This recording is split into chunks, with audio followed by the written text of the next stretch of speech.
Lucie Castet virée par SMS. Selon les informations du journal Le Monde ce lundi 16 septembre. L'ancienne directrice des finances de la ville de Paris a appris son limogeage par un simple texto d'Anne Hidalgo, la maire de la capitale.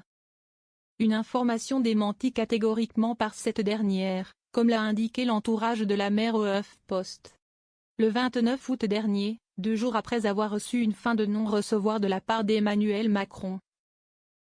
La candidate malheureuse au poste de Premier ministre expliquait sur BFM TV qu'en dépit de cet échec à se faire nommer Première ministre, elle mettait un terme à ses fonctions de directrice des finances à la mairie de Paris, tout en continuant à œuvrer pour le nouveau Front populaire. Je dois trouver ma place. Elle avait alors indiqué ne pas démissionner de la fonction publique, mais plutôt se mettre en disponibilité. Je suis extrêmement attachée à la fonction publique.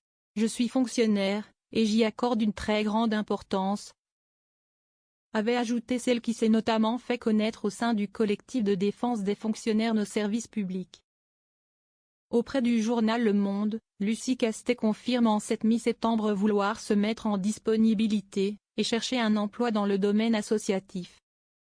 La haute fonctionnaire ne souhaite pas voir sa vie professionnelle suspendue à la chute hypothétique du futur gouvernement de Michel Barnier. Mais elle ne renonce pas pour autant à ses ambitions politiques.